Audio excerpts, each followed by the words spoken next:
currently 400 meters, 270 from the gas and go. I'll meet you at the PBR in 10 mics. Let's talk about some comms, all right? Hillbilly encryption. I was an RTO as a Grunt, radio telephone operator. Was great with the Singars, was great with the 152s, not this knockoff junk. But I am still totally lost when we look at the modern comms situation, all right? There are so many options, so many applications. I've seen the channels you guys have recommended, you know, and even some of their videos will try to simplify things. Well, I watch them and I'm still freaking lost, okay? So let's think about that. If we're talking about a preparedness group, whatever you want to call it, you need to get some kind of comms. You need to get trained up on it. And not all of us have some kind of commo nerd around us. So if you're watching all these videos and you can understand this stuff and you can get a hold of the right radios and the right systems and you can afford all this stuff and you can afford the time to invest into learning all this stuff good enough to run it from your group, awesome. Do it, man. Do what you can do. Me and Jared from 2 Alpha Solutions talked about a bunch of this stuff recently. Like, there's all kinds of options. The point is, you're probably going to have to designate a dude to be super smart on that and actually know what the hell he's doing and be able to teach it to you guys. Because as it turns out, your combo dude isn't always going to be around. And it sucks when comms go to shit and the commo dude's not there. Okay, well now you're not talking and you're in a world of hurt. But it is a good idea to know some standard radio protocols and some TTPs, tactics, techniques, and procedures. You don't always have to have encryption, and think about it. Look around right now. Who actually has radio encryption in your groups or in any one of your circles? Who has those? So you got those Motorola's, like what the fire service and those guys use. Okay, who can afford that? Ammo is expensive, guys. Gas is expensive. Gear is expensive. If you can invest in that, freaking do it, man. Then you just watch a couple YouTube videos, push a couple buttons, and you've got encryption. But for the rest of us average Joes, average broke-ass Joes who don't have the time or the money to invest in that stuff, what can we do? Well, we can do what we call hillbilly encryption. All right. So there's some protocols you can go through to where you can talk on an open network, an open frequency, and people will hear you, but they're probably not going to know what the hell you're talking about. And as long as you follow some standard procedures on radio protocol, they're not going to be able to triangulate your position and hunt you down like a sniper. I know Hollywood and YouTube, they make it look like a couple guys can have some SDRs out there and boom, they found you. But here's the bottom line. Let's say me and a group are talking. We're using short, concise sentences. We're using brevity and stuff. So you basically have to just try to figure out where the hell we are. Okay, fine. Easy enough. I can sit here with the SDR and whatever programming and stuff.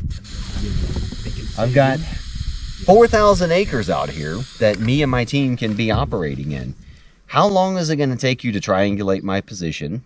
It's going to take a long time. I know the YouTubers in Hollywood makes it look easy, but for most of us, it's going to take a long time.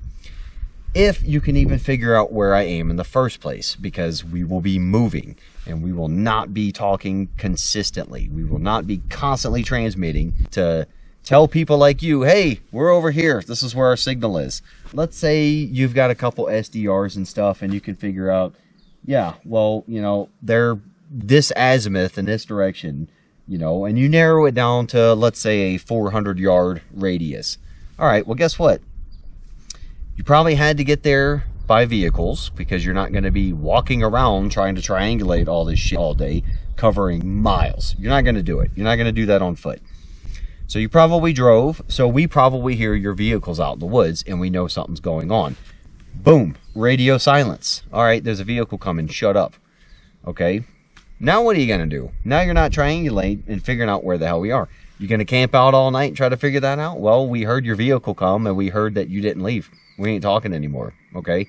But let's say you want to go out there and try to find us. Okay.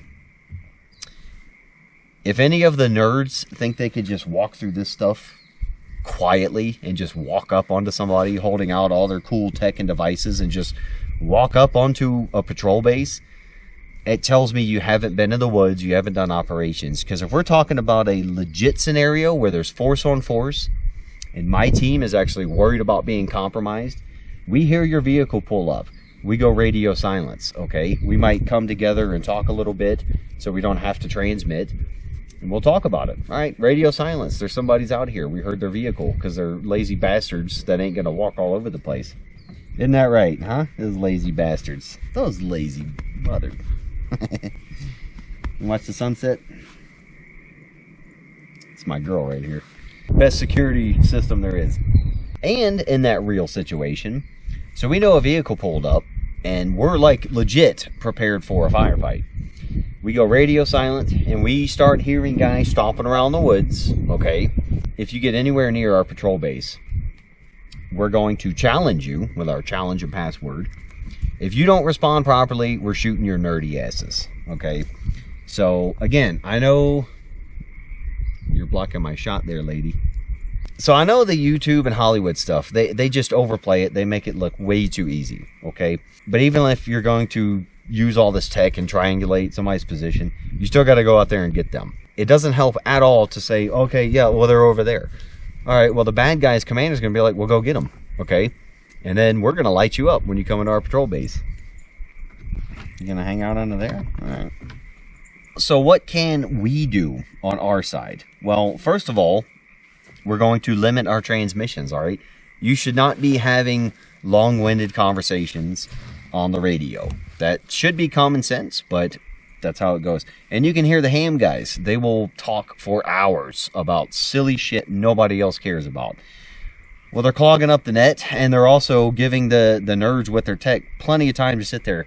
Oh, dude, they're talking forever. Yep, okay, they're right over there.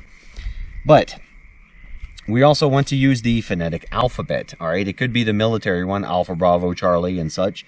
You could go the police model, which kind of sounds made up, or you can just go with the redneck model. You know, you can say PBR instead of Papa, or whatever the cops say. Instead of AR or rifle, you could say musket, you know, or you could say Mike. You know, there's all kinds of things you can do, and some of these could be built into your SOP, okay? So it's like, well, this is the word we use on the radio for this.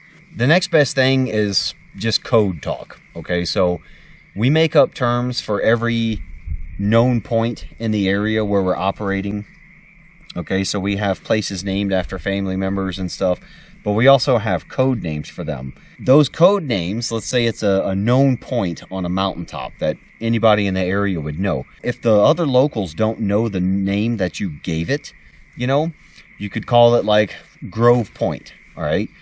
If it's not on the map there, nobody else that's ever looking for you, even if they got a hold of our maps and everything, they'll have no idea what you're talking about. You know, you could designate a hilltop PBR point, and if somebody's listening, they're not from that area, or if they are from that area, they're going to be looking at it like, what the f is PBR point? What are they talking about? Next, if you have to give your location to your friendlies over the net, instead of giving your MGRS coordinates or actual coordinates, or calling out the code name, let's say you're in a spot that doesn't have a designated code name, well, you can give what we call a polar grid, okay? A polar grid is basically just where you are in reference to another known point. So let's take PBR point, for example. Everybody on my team knows PBR point. It's the most prominent lookout, all right? So if I want to tell them where I am, I can use PBR point as a reference. All that is it's a back azimuth from that point to me. So I can shoot an azimuth with my compass to that point, all right, and get a back azimuth. Or if I can't visually see that point, I can just pull out my map, okay? Here's PBR point. I can draw the line using my protractor and get the back azimuth. So if you're standing at that point and you're looking where I am, that is the azimuth or direction from that point to me. And I'm also going to give some kind of range estimation. Now, even if I can see it, I still want to try to get that off of the map. So what can I do? So I can pull out my map, I can plot my location, I can get the azimuth to that point, I can get the back azimuth from that point using the map, And then I can also, using my map, get a good range estimation from that point. So if somebody says, hey Randall, where are you? Well, I can call up, okay, polar from PBR point, I am located at, give the azimuth, and then give the range. Okay, so now what your friendlies are going to do, they're going to be like, oh, he's talking code, that freaking jackass. So they're going to pull out the map, find PBR point on the map, they're going to start with that azimuth, and they're going to go in that direction, and then they're just going to use their range estimation with the protractor or the ruler, whatever they're using, and they'll be like, oh, okay, he's down there on that southwestern hilltop. Okay, got it. So maybe I could say, yeah, I'm on the southwestern hilltop from PBR point, and they might look at the map, oh, okay, he's over there. But the polar reference is really good, because if an enemy is listening to that transmission and they're like, okay, the guy's about to tell him where he is, and he says, I am polar from this point, this azimuth, this distance. Well, they don't know what the point is that I gave, and so the direction and distance, it helps them not at all. They're just totally lost. Another thing you can do is you can take a map of an area, like a topographic map, a USGS map, and you can reverse points or you can rotate them. So in the SEER challenge, if we were going to go into the night, and if I had to give them second points, I knew the bad guys knew all the locations in the area. So I talked to the HQ and I was like, all right, we've got all our points plotted on the map. We've got this point, this creek, this road, and all this. So I just rotated the map. So now if I said this upper point, well, now everybody on the team knows it's rotated to whatever point corresponds to this. And so let's say like in the southern corner of the map, we had a prominent creek that everybody knows the name to, including the bad guys. So we could also totally reverse that. Okay, so you got the creek at the bottom, you got a prominent point up top. If we just totally 180 that map, well, now the HQ team understands. If I say I'm going to meet you at such and such creek, which is at the bottom, the bad guys are hearing that and they're thinking, oh, they're down there at the creek. Okay, and so, but now since we're 180, they know that I mean to meet me up top at the prominent point. Now, something like that, if somebody knows the area and they're listening, that's only going to work once. Okay, so like in the SEER challenge example, well, the OPT4 guys, they would go down to that creek that they know what I'm talking about. And then, you know, after an hour or so, they'd realize, okay, this is not it. They either canceled it or it's not happening here. And then they hear the vehicle activity way up north in the AO. Maybe they don't because it's so far away. But using that method, it works at least once, and it would totally screw people up. Another thing you could do is you could take a topographic map, USGS of the area, and you could already pre-plot stuff. Okay, so if you have like a prominent ridge line that a lot of people drive on and everybody knows that ridge line, instead of calling it a ridge line, you could call it like a highway. Okay, or a superway or a bypass, or you could call it something that would never make sense. So we have an area that I call the gas and go. Okay, so if I'm talking to my friends and I say, hey, I'll meet you at the gas and go in 5 mics, nobody knows what the hell I'm talking about. And even if they have a map of the area and they know some of the local terms, there's no gas and go. There's not even a gas and go gas station in the town. So they're just going to have to start guessing what the hell we're talking about. But meanwhile, everybody on my team knows, okay, gas and go. Yeah, got it. Code names. So another thing to consider, a lot of people probably haven't thought of this. When you're making a transmission, you need to consider what is happening behind you. Okay, so listen to what's happening in my background.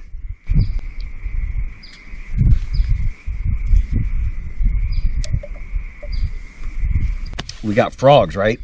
In the area I am in, there's a lot of places without water. So if somebody's trying to guess where I am by listening to the transmission, if they hear frogs in the background, I have just helped them narrow down where I am to, if they're in the general area, there's only a couple places that actually have water where the frogs are going to be chirping. Vehicle noise, okay? If I got an ATV running in the background and I'm talking, that is going through the radio. People can hear that ATV, so let's say there's bad guys out in the forest and they hear my ATV in the distance, okay? And then they hear me transmitting with an ATV in the background. Well, now they hear the ATV and now they hear my voice behind it. So now they're like, oh, well, yeah, that ATV we hear it on the radio. That's where that knucklehead is. Let's go. to go even further with that information, they also know that I'm probably using roads or trails because I'm on an ATV. You can't just freaking go off-road through trees and shit with those. Trucks running, other people talking in the background. So now if I'm transmitting and other people are smoking and joking in the background and there's a vehicle running, what is the enemy hearing? Well, they're like, okay, there's a vehicle there, so they're probably near a road or a trail. It sounds like a truck running. They're definitely close to a wide road that you can get a truck down. Oh, and there's some other knuckleheads chit-chatting back there, okay? And you don't even know what the guys in the background are saying, so they might be giving up information, you know. One last thing, okay? I talked about Jared with this in our live chat. You can do what I would call a redneck frequency hopping, okay? So that's like the encryption our military radios use. Ciphertext frequency hopping. So that's basically like the radio would transmit along with its encryption on different frequencies at different intervals, okay? So all the military guys know if your ComSec was off, you know, you would have a delay in the signal, and that was usually because the frequency hopping was off on your radio compared to the newer guys' stuff. And your ComSec, everything you put into the radio for encryption does that for you. And all you got to do is make sure it's updated, and it's just going to be, that's your encryption.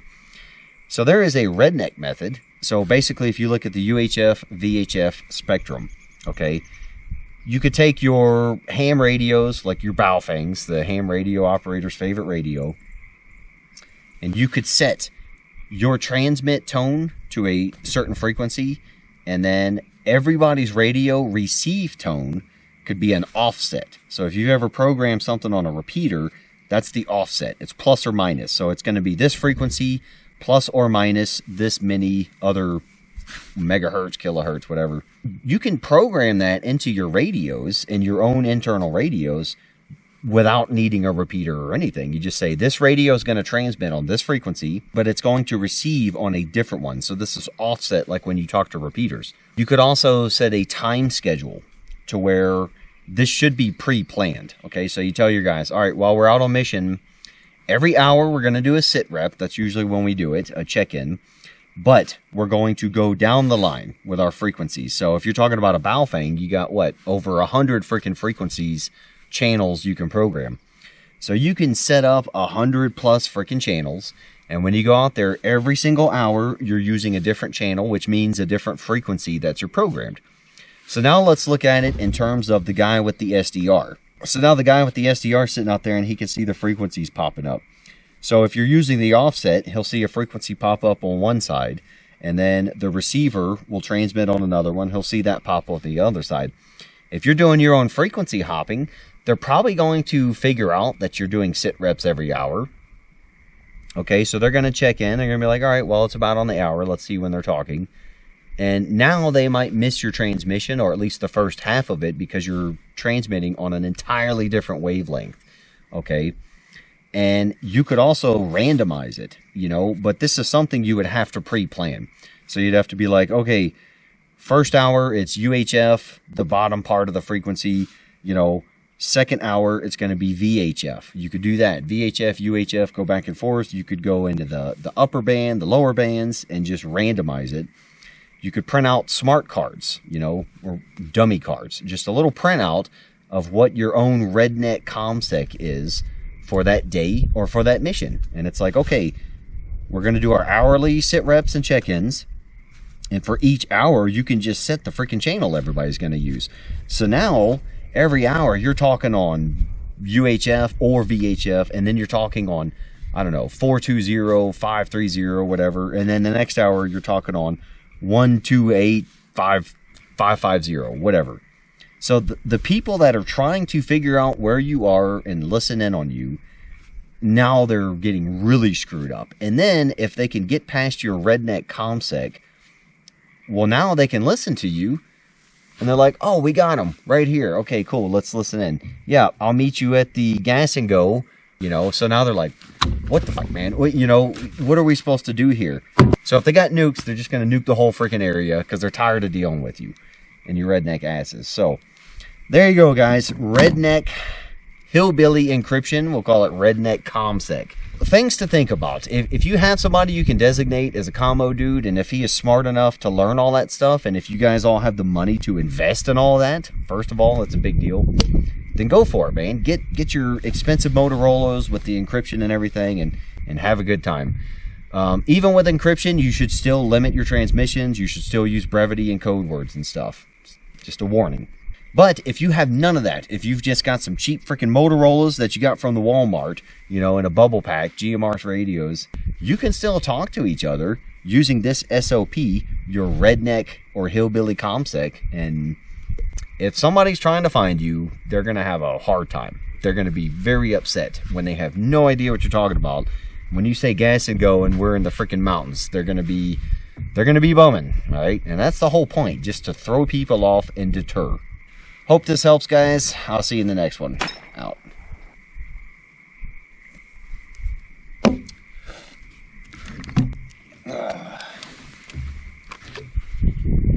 Going from 60 degrees to 40 very fast.